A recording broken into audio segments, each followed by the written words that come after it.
Hamjambo watazamaji wa Television du Peuple, na waleteni taarifa ya habari.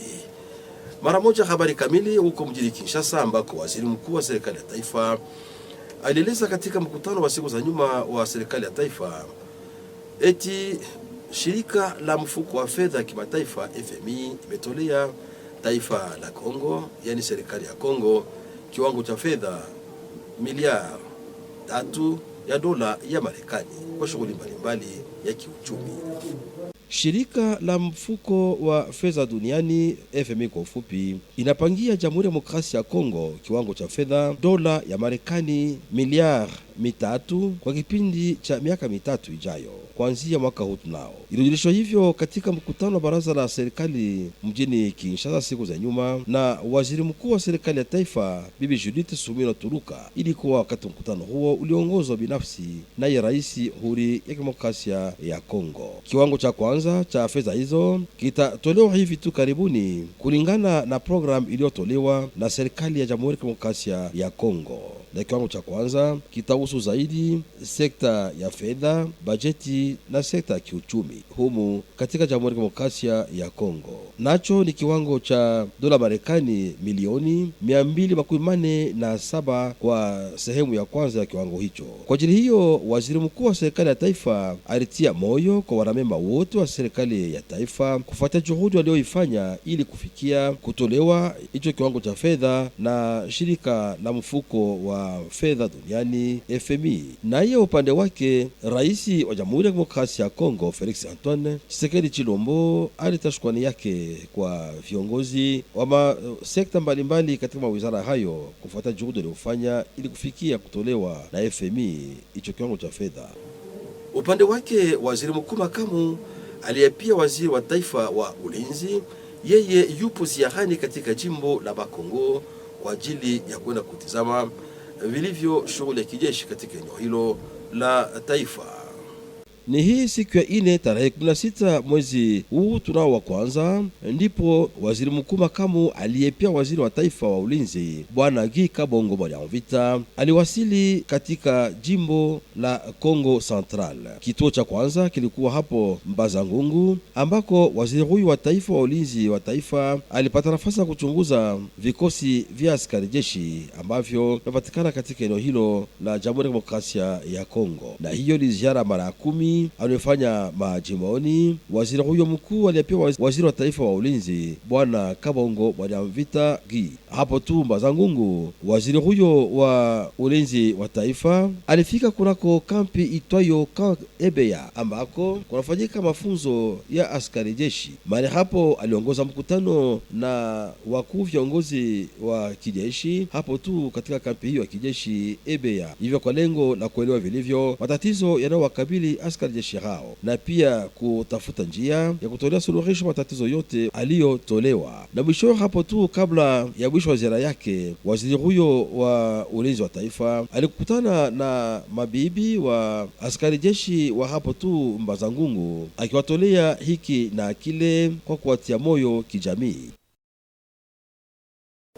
kwa ajili ya kuazimia miaka 24 ya kuuawa hapo mjini Kinshasa kwa rais wa zamani Mzee Laurent Desire Kabila. Hapo mjini Kinshasa, makundi mengi ya watu walienda kutizama jeneza ambao mapatikana mwili wa hayati Mzee Laurent Desire Kabila katika mnara uliojengwa kwa ajili hiyo.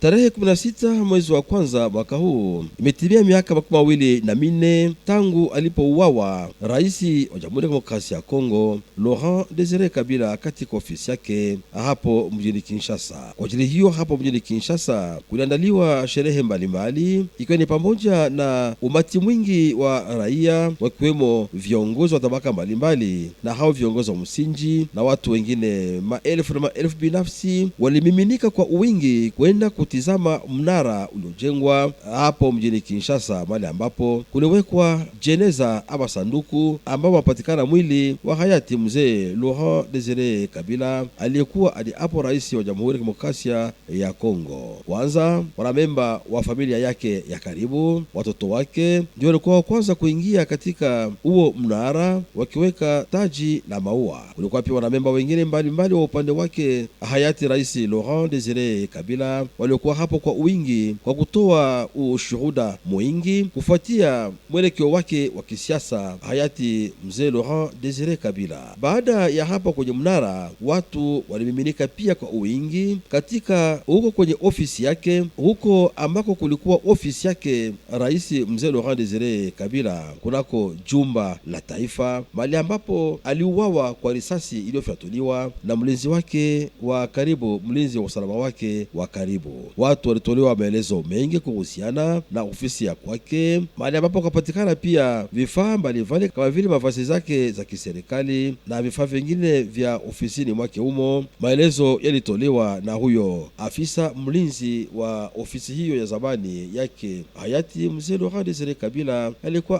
hapo rais wa Jamhuri ya Kidemokrasia ya Kongo. Hapa mjini Bukavu, nafasi itwayo Place Major Vangu mtaani Ibanda, nafasi hiyo ambayo ilikarabatiwa upya kabisa imetolewa kwa mji wa Bukavu kupitia meya ya mji wa Bukavu kwa muda. Sherehe ilifanyika hapo tu kunako nafasi hiyo inaitwa Major Vangu. Okay, sawa.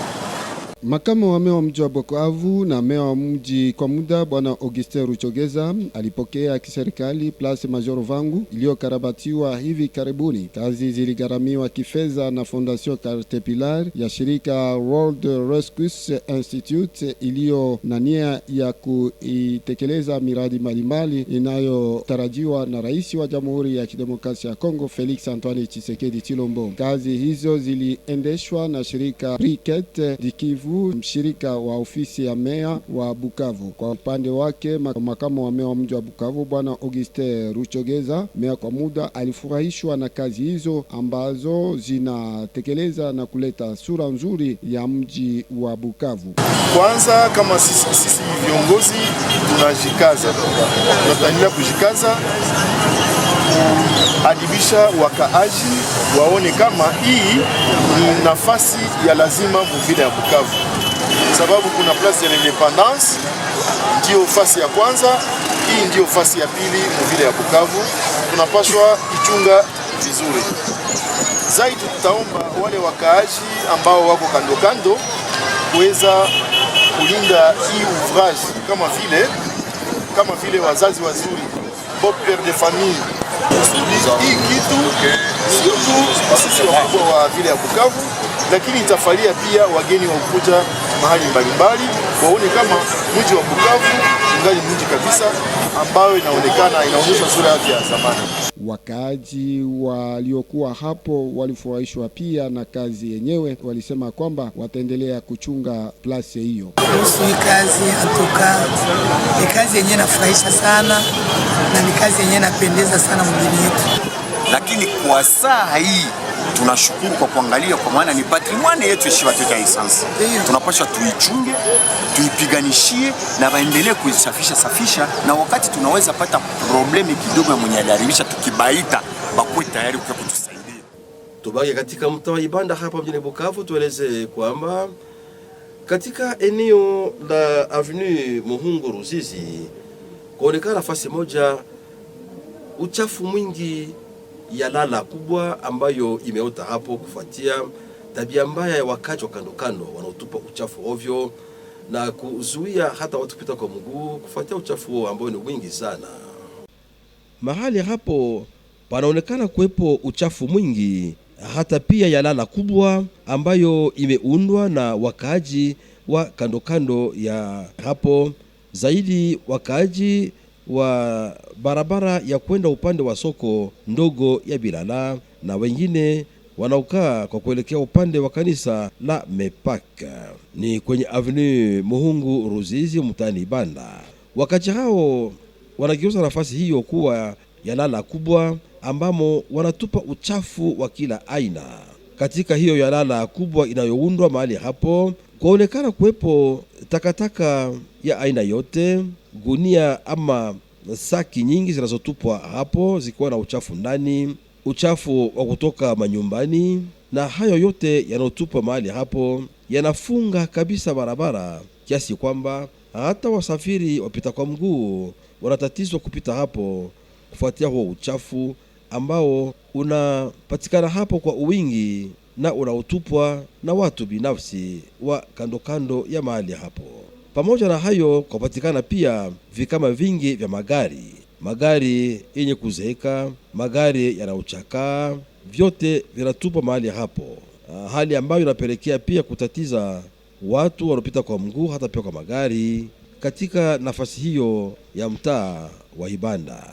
Na pia nafasi hiyo kwatambuliwa kuwepo harufu kali sana, kwani vitu vyote ambavyo vinatupa hapo vinaoza, vinatoa harufu kali na vinatoa pia hata vidudu mbalimbali vinatambaa chini na kuhatarisha hivyo afya ya wakaaji wa kando kando ya eneo hilo. Alafu wakaaji wangependelea basi kuona viongozi wa tawala za msingi kuingilia kati ili kuwakanya wakaaji wa eneo hilo wasitupe tena uchafu wao wa kutoka manyumbani na mahali pengine kutupa mahali hapo na kuunda yalala hiyo kubwa. Wengine wangependelea kuona basi raia wa kando kando nao pia watolewe uhimizaji mwingi wa kuwaomba waache tabia hiyo mbaya kabisa ya kutupa hovyo uchafu mahali hapo, na kuomba basi raia wote kila mmoja kuchimba shimo hata ndogo pembeni ya nyumba yake, mahali ambapo wenda atupie uchafu ndani, pahali pa kwenda kutupa uchafu katika eneo hilo la barabara ambayo inatumiwa na watu wote. Na ni kwa habari hii ndipo tunaweka nanga kwa taarifa habari kipindi hiki kutoka Television du Peuple. Shukrani watazamaji wa television ya RTNC hapa mjini Bukavu. Nyote kwaherini hadi wakati mwingine huo.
Merci de votre attention très particulière accordée à la télé du peuple, mesdames et messieurs, et bienvenue à suivre les détails de ces journaux.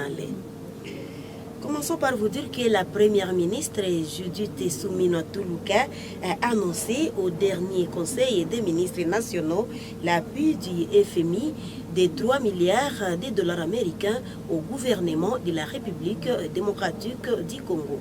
Suivez les détails dans ces reportages. La première ministre chef du gouvernement a annoncé la bonne nouvelle, parmi les premières bonnes nouvelles de l'année, qui vient de tomber au terme de la réunion du Conseil d'administration du Fonds monétaire international FMI, qui a approuvé l'accord de service récemment conclu pour 2 programmes majeurs et autorisant un appui financier à la République démocratique du Congo de près de 3 milliards de dollars américains sur 3 ans. Les décaissements effectifs en plusieurs tranches se feront en fonction des progrès dans la mise en œuvre des réformes économiques convenues. Le premier décaissement est attendu au terme de la réunion de ce jour, sera de 247 millions de dollars américains au titre d'appui à la balance de paiement, tout en félicitant Et en saluant la vision et le leadership du président de la République, chef de l'État, la Première ministre a encouragé les membres du gouvernement, particulièrement ceux du secteur économique et financier, donc budget finance, Banque centrale, à redoubler d'efforts pour la mise en œuvre de réformes nécessaires pour renforcer la gouvernance économique et garantir le développement durable de notre pays. Le président de la République, à son tour, a aussi félicité les membres du gouvernement pour avoir atteint cet objectif. Pendant ces temps, le vice-premier ministre et ministre de la Défense nationale a effectué le jeudi 16 janvier une visite d'inspection des troupes formées en Banzangungu. Nous sommes là au Congo central. Suivez les détails dans ces reportages.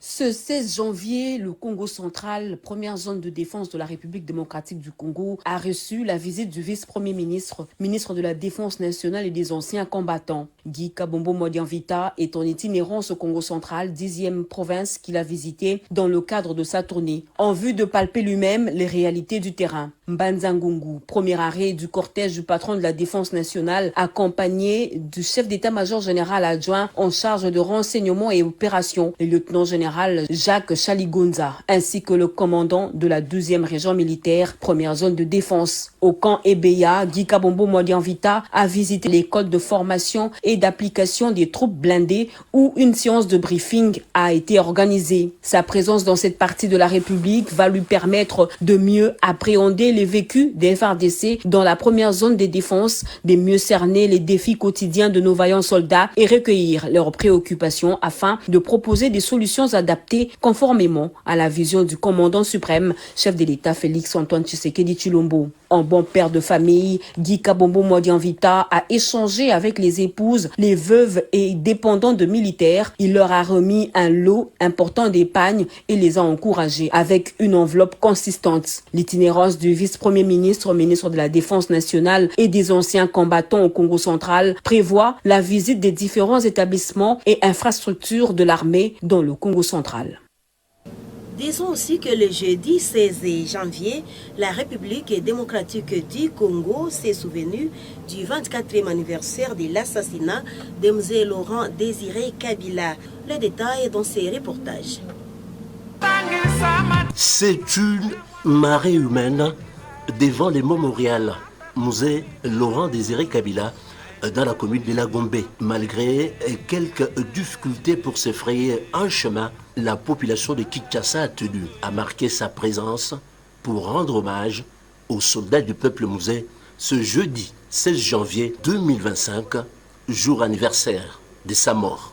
Gerbe de fleurs en main, Olive Lembe Kabila ouvre les balles, suivi de Jeannette Kabila, présidente de la Fondation Musée Laurent Désiré Kabila. Le secrétaire permanent du PPRD, Emmanuel Chadari, emboîte les pas, très ému, n'a pas manqué au rendez-vous. La grande famille FCC, les PRP, parti cher à Musée Laurent Désiré Kabila, les Palous, ainsi que plusieurs personnalités politiques, sans oublier la longue file des élèves des différents établissements scolaires de la capitale, Kinshasa. Tous ont rendu des hommages dignes à Feu, le troisième président de la RDC. Les acquis sont là, les élections continuent. Ça, c'est l'acquis fondamental sur lequel tous nous appuyons. Le pouvoir est revenu entre les mains du peuple congolais. Le Palou a été créé pour chercher à récupérer le pouvoir du peuple. Et dans cette optique, Laurent Désiré Kabila est un nationaliste qui a lutté. Lui a utilisé la lutte armée et le Palou a utilisé la lutte pacifique. Les deux luttes se sont, n'est-ce pas, mises ensemble. À quelques kilomètres d'ici, précisément, au Palais de Marbre, dans la commune d'Engaliema, même ambiance. De nombreux Quinois ont visité le bureau de travail de Musée Laurent Désiré Kabila, lieu de son assassinat, une façon de lui rendre hommage.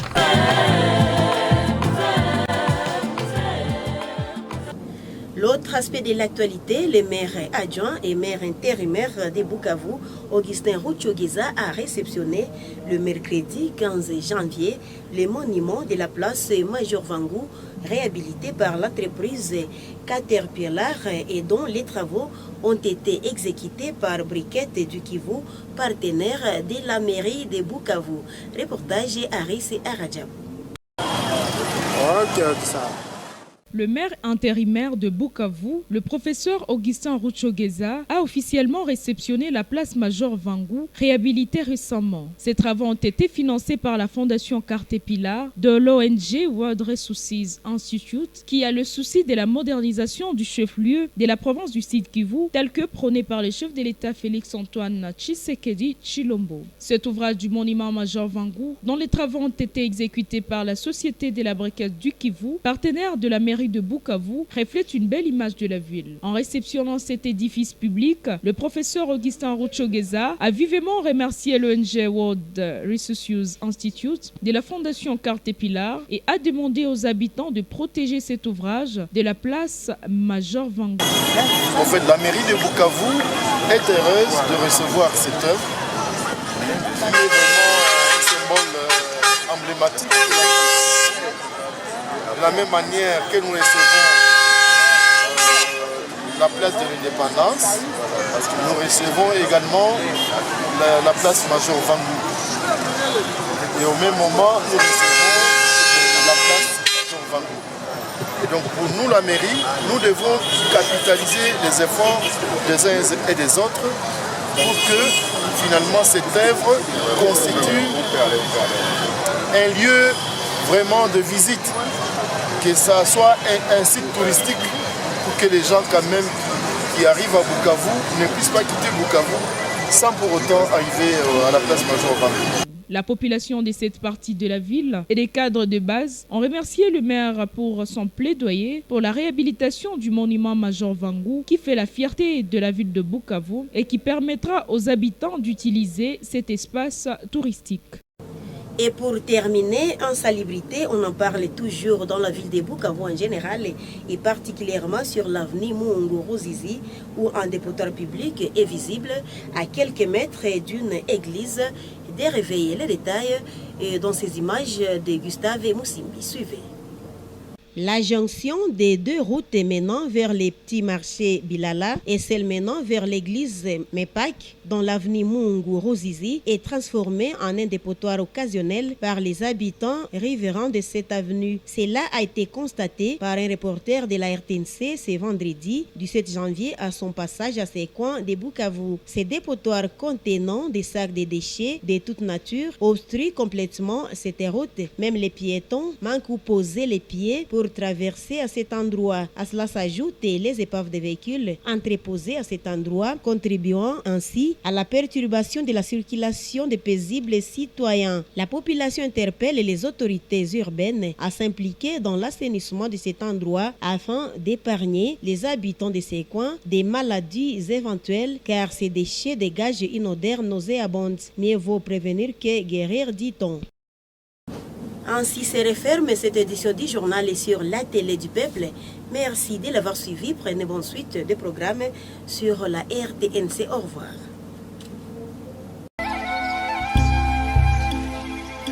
Ouais.